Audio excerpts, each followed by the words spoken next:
I wish more preachers would say, I think about money. Do not lay up treasure down here where it gets eaten by moths and corroded by rust, or worse, stolen by burglars. Stockpile treasure in heaven where it's safe for moth and rust and burglars. Worship two gods at once, Jesus says. Loving one God, you'll end up hating the other. Adoration of one feeds contempt for it. So interesting to me that upon teaching about money, Jesus concludes this brief section, we could read more, talking about worship. I wish more preachers would say, I think about money a lot. I wish I could sit here tonight and tell you that money doesn't matter to me. Money doesn't matter to me. I'm in this. I'm doing this just for God and people. But that's not always true.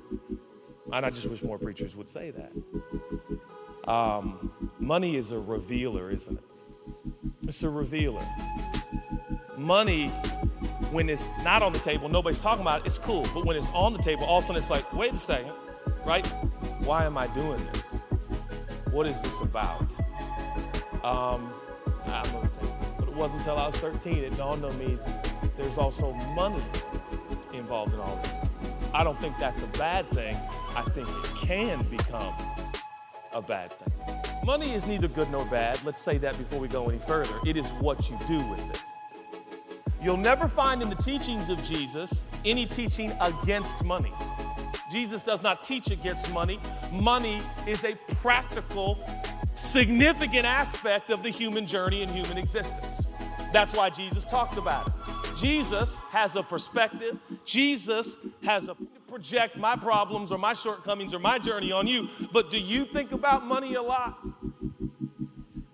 Do you think about money? Can you imagine just by the sheer numbers in this auditorium, this theater tonight, how many of us currently right now are worked up emotionally, significantly worked up emotionally simply because, I shouldn't say simply, because of money. Because of money. Biggie was right. Sometimes like, man, if I had money, I wouldn't have money problems. No, mo money, mo problems. Like it. So the range is varied tonight. It could be because you have a lot of it, and now you got all kinds of friends, and you're wondering which ones are real and not. All of a sudden, every family member in the world has always loved you, and you are their favorite. Or you have no idea how you're going to pay the rent in just a few days. Money. I don't mean to force you into this, but I would venture to say that most of us think about money. Why? I try to check myself before I come on the stage so that I never do what Jesus never did, and that is manipulate people or do a hard sell or force anybody to give anything. No, Jesus was so compelling because of who he was. People want not just to give their money, they want to give their life for him. But it's hard sometimes walking on this stage when not only personally do you have to, in some practical ways, think about your budget and your finances and your resources, but also professionally as a pastor, you've got to think about it for the community. And I just wish more preachers would admit that if they're not thinking about money on stage, it's because they worked real hard before they got on stage to not. It was supposed to be organic, it was supposed to be natural, but the very first church, people started just willingly, not out of obligation, but willingly started giving monies to the community so they could continue to reach people, love people, care for people, and take care of people. So it's always been on me. God is not against money, but he'd like to speak on the subject. Because Christians invented this bumper sticker where they have this car that's all beat up and broken down, and they put this bumper sticker on the back of this beat up car, and it says, "My treasure is in heaven." Y'all remember this, right? And by the way, some of us grew up in spaces where if you had next to nothing, that was a sign you were more spiritual. Remember this was like, it's still a thing, let's be honest, okay? Where it's like, yeah, we have nothing. Yeah, isn't my broken down car awesome? And I have nothing because my treasure is in heaven. Okay, what he's saying here is, what can you take with you What can you take with? Now, Jesus is trying to say you live in time and space. That is so small and limited and finite. It's a vapor. You are eternal beings that will live in a place called forever. You're going to live in a place called forever. It's named eternity. Eternity means forever. Our destiny is forever. Home is forever. That's why we can't process death and the end of something. It is forever. So we will all live forever. So Jesus, temporarily living within time and space in physical form, says, hey, when it comes to money, I want you to think in terms of treasure. And treasure is defined by this. Treasure is what you can take with you past the grave.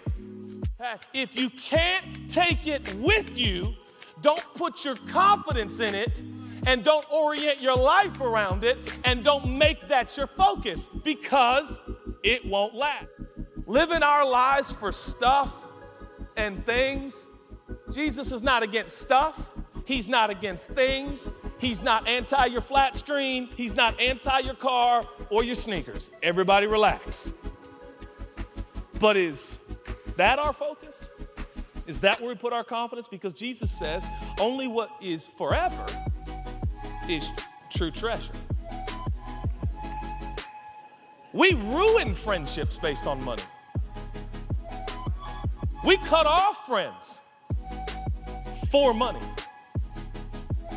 Right? It's amazing, us preachers, we can preach about giving money away and living for Jesus, and in the moment, we really mean it, right? But like anybody else, money is on the mind a lot.